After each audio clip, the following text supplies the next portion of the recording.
اهلا وسهلا سيداتي انساتي. انا احمد سامح وخلينا نخش في الموضوع على طول.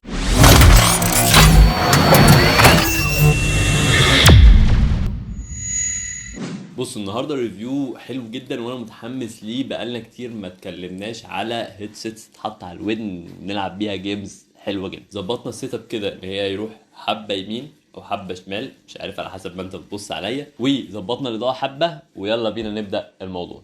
النهارده معانا كوليكشن من الهيدسيتس الجيمنج الممتازه، اعلى ماتيريال واعلى خامات واعلى تقفيل موجود في السوق المصري تحت ال1000 جنيه. طبعا اسعار منافسه جدا من وكيل جامد وحصري لسماعات تكنو زون، الا وهو كومبيو ستيشن. لكم اللينك بتاع الشراء بتاعهم واحده واحده تحت في الديسكربشن عشان خاطر تشتري اي واحده فيهم لو عجبتكم. احنا معانا ست من 4 سماعات جباره هنراجعهم الفتره الجايه كلها. طيب زي ما انتم شايفين كده، 1 2 3 4، ومن الصغير للكبير كي 41 كي 60 كي 63 وكي 78. الاخت الاكبر والاخت الاروش ليه. فخلينا بدون مقدمات كتير كده نقسم الريفيو الى اجزاء، وهنبدا باول حاجه الا وهي الانبوكسنج. ولكن هنعمل انبوكسنج لاي واحده. تعال نقول 1 2 3. اول واحده معايا هنبدا من الاخر الا وهي الكي 78. البوكسات بتاعتهم متميزه جدا، وعلى حسب حجم السماعه فحجم البوكس بيتغير كمان. بيحط لك شكل السماعه من بره بشكل حلو جدا، والخامه بتاعتها كويسه، وبيكون ماسك السماعه من جوه بهاندل كده او كرتون مناسب جدا وشكله حلو قوي. بيكون على الكرتونه نفسها كل المعلومات اللي هي هتفيدك عشان خاطر تستخدمها بمنتهى السلاسه، والسبيكس كمان تكون عارفها وانت بتستخدمها. تقدر كمان ان انت تستخدمها في البلاي ستيشن وكمان الكمبيوتر، وعليها شويه سبيسيفيكيشنز هنشوفها كمان شويه. وبنفكركم دايما ان هي جيمنج هيدسيت.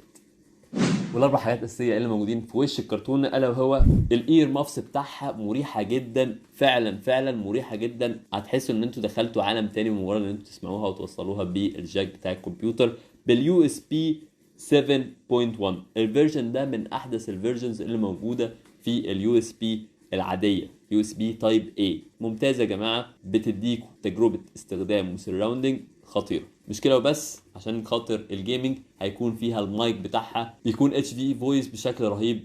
هتستمتعوا جدا وانتوا بتلعبوا، وحتى الناس اللي جنبكم هيستمتعوا معاكم. بعد ما خلصنا الانبوكسنج خلينا نخش في التصميم والماتيريال. طيب تصميم الماتيريال انا شايفها من وجهة نظري فهي سماعه صغيره. خلينا نعمل كده برضو اهي.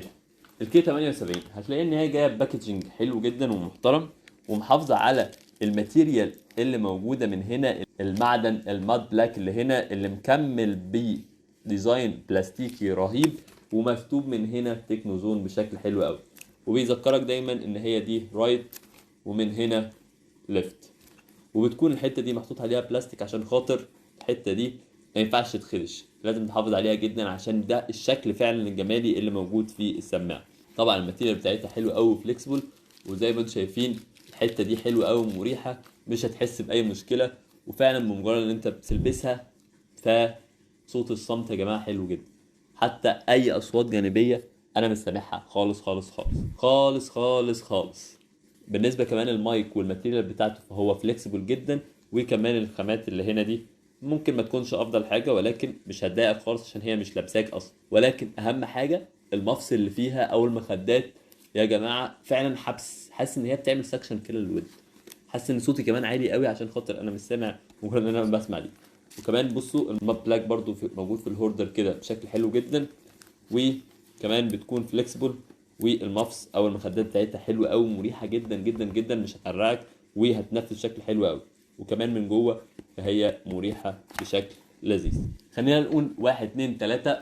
طفينا النور يا جماعه، وبصوا شكلها بيكون عامل ازاي. ايه رايكم بكل امانه؟ حلو ولا مش حلو؟ حلو ولا مش حلو يا جماعه؟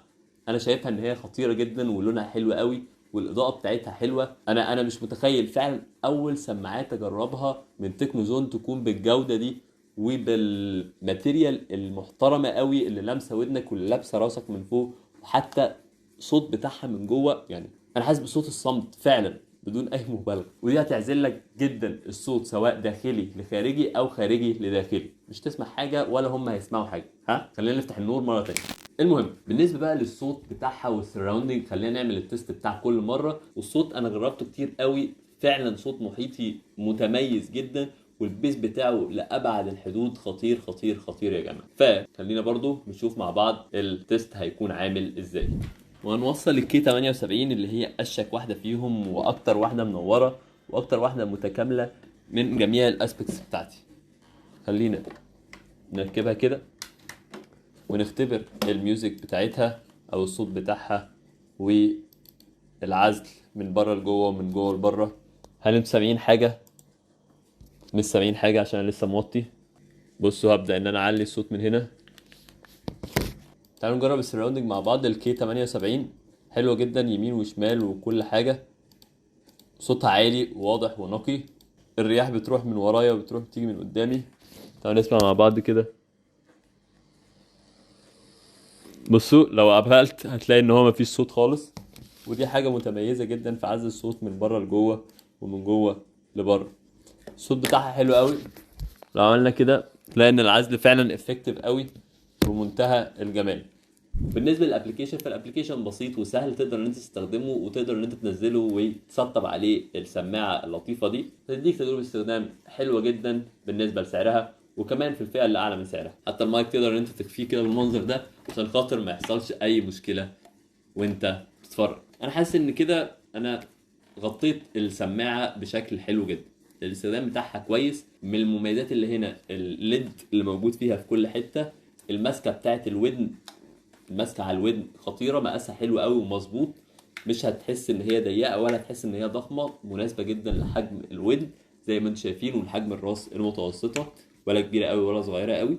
وفي نفس الوقت الليدات اللي هنا والبلاستيك حلو قوي، وكمان المايك اللي هنا فليكسيبل وتقدر ان انت تستخدمه بمنتهى السهوله، وهيديك تجربه استخدام عاليه قوي عشان خاطر هو قريب قوي من بقك مش بعيد زي بقيه السماعات. بالنسبه للعيوب اللي فيها، فانا حاسس ان المايك ده خامته دي مش افضل حاجه، ولكن هي مش بتلمس بقك ولا بتلمس جسمك، فمش فارقه معاك قوي. وكمان الباده اللي من جوه دي ممكن تبقى اريح شويه او تبقى تاخد وتدي اكتر من كده زي بقيه السماعات. حاسس ان هي مديه على البلاستيك على طول بتاع البادي بتاع السماعه او الحديد يعني.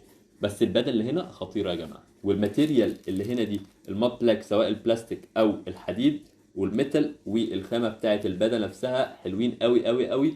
مش هتحسوا باي مشكله، ولكن بالعكس تنبسطوا جدا جدا جدا. وبس كده ان شاء الله تكونوا استفدتوا. ولو عايزين تشتروها هسيب لكم اللينك تحت في الديسكربشن. الكي 78. ان شاء الله اشوفكم الفيديو الجاي. سلام.